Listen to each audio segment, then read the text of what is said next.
Welcome to Allies or Enemies. I'm Jess. And I am Sean, and today we're going to be talking about the first expansion for Apiary, Expanding the Hive. And our copy was provided for review, but the thoughts in this video are all our own.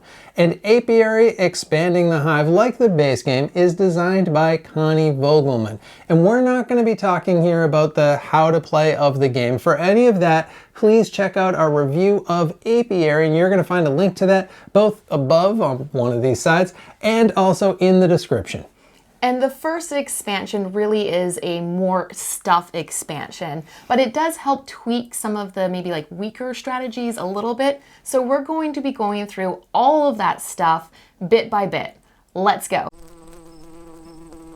So the first chunk we're going to be talking about are the hive mats, and these are just the biggest thing that is in the box, and they're the biggest thing I think in a couple of different ways. So I think the hive mats was probably the weak link for variability in the base game, because there was only 5 of them and there's 5 players, so you're using all of them when you're playing the game, which really doesn't fit with a lot that's going on in this game. Now there are 7 more of those, and they really introduce a few different strategies. So while the base game ones, well, not all of them, but they were a little bit more about just gaining resources.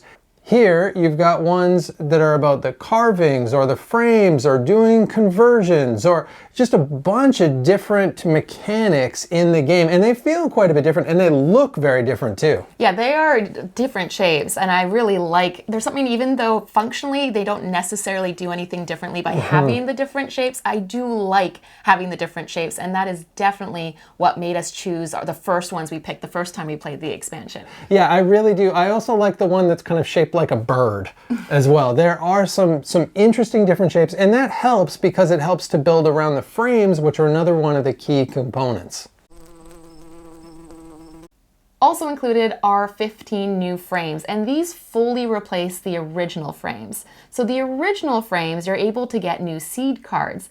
These ones are all different, and so you always have the option of 2 piles because you're meant to split it in half, so you can choose 1 out of 2 frames, and it gives you different things. So it might give you explore tokens or points or gaining bees or gaining resources. So I definitely found that having those options of frames really encouraged me to get new frames and to build on those frames more. Yeah, I don't think we've expanded the hive this much, which I guess fits. I didn't even think about that, expanding the hive. I don't think we have expanded the hive this much in any previous games as we have with the expansion. So those really do make a difference. There also are 15 new seed cards, and these by themselves, you're not going to notice that much because there's a big deck of seed cards, and these make kind of a small, like medium dent into that deck. But the key thing that these do is they really tie into, I think, the 3 main things that this is buffing. So that is the frames, that is the bees, and being able to kind of modify and play with the values of those bees a little bit more, and then also the discovery tokens. And the discovery tokens become a lot more of a resource with this expansion, and you're going to see that in quite a few of the different bits, and then also to a smaller extent the dances as well as kind of a 4th thing. But it really, I think, is those 3 key things, and I think all of the seed cards have to deal with one of those core things. Yeah, either through something when you spend it or through the points that you get at the end. Also included are 16 new tiles, and this includes replacing 2 tiles. And I'd say probably about half of the tiles tie into strengthening those strategies that we just talked about, but also half of them are just more tiles. And the base game already comes with a whole bunch of tiles, so I think these new ones, you aren't going to see all of them in the game, but you are going to see a few of the new ones, and it is nice to have those strategies like the discovery tokens highlighted a little bit more in those tiles too. Yeah, and I really like how it lets you mess with the bees. I think that's probably the most interesting one to me, and you've got some of these tiles that really do let you, well, between the tiles and the cards, that let you kind of bring bees back, or even there's one of them that lets you share the power between all of your bees. So if you've got ones that are almost ready to hibernate and ones that are new, you can split that between them and then be hibernating a bunch at once, which is an interesting strategy. So I really liked how that and the discovery as resources really changed some strategies. Yeah, and I mean, even the frames as well, because we were using more of the frames, it was nice that some of the carvings tied into like empty spaces, because I was having more empty spaces in my original hive, and the dances too, because a carving as well is like teaching a dance, and we rarely did that before.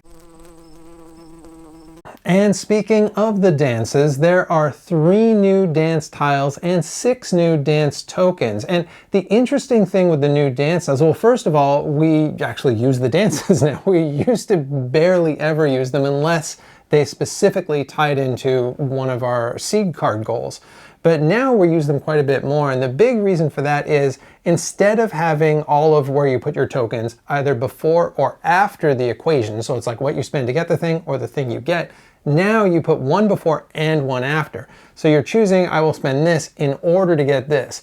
And the thing you're spending is along with one of the 3 basic resources. So that's kind of, you can do that anyway. So that gives you a lot more flexibility, and also the tokens that you put on it are a lot more flexible because 3 of them give you a choice of different resources. Then one of them is again using the discovery tokens, making those more of a resource. So yeah, I don't think we've ever used the dances as much in our games before. Yeah, and that flexibility just meant we found those opportunities more useful.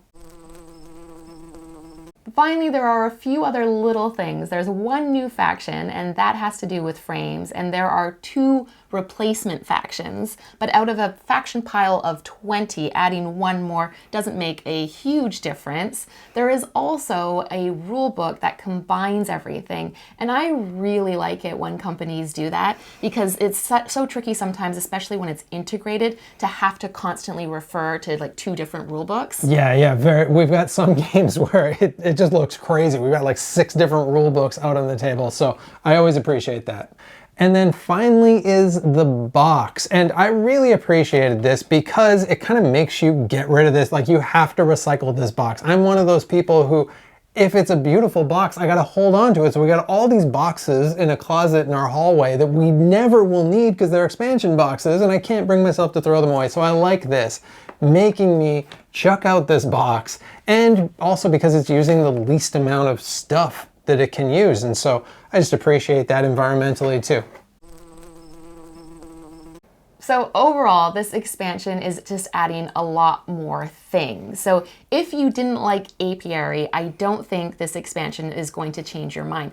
But if you found yourself not using certain things, like not going to perform a dance, and maybe feeling like those discovery tokens you had a whole bunch of and you didn't know what to do with them, and even not really expanding your hive with the frames, this expansion does address that. So if you like Apiary, but you felt like you wanted to have more options with those particular routes, I feel like this is really what this expansion was trying to do. Yeah, and I would say that this isn't necessarily a day 1 expansion. So if you don't have Apiary, you do not have to pick this up right when you get Apiary. Apiary will be just fine without this. This is kind of I've played this a whole bunch. I kind of keep going down the same paths.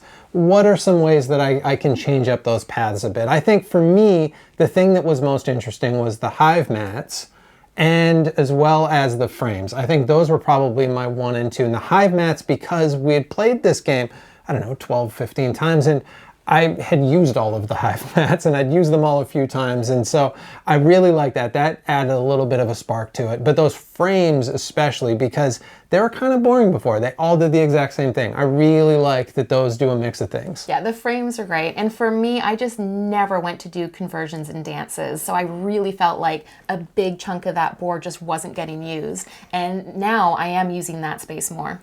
And that is it. That is the first expansion for Apiary, and the name of it, that it says the first expansion, certainly suggests that there's another expansion coming, but they kind of filled all the spaces in this box. So I'm interested, what else? Is it going to be a campaign? Is it going to be a co-op thing? Stonemaier have done some interesting stuff with their expansions, so I'm keen to see what that's going to be. And actually, that is a good point, is everything from the expansion does fit in the original box, which is nice. And so thank you so much for watching. Please let us know in the comments what your favorite expansion of 2024 is. And as usual, please like, subscribe, and hopefully we'll see you next time for another game.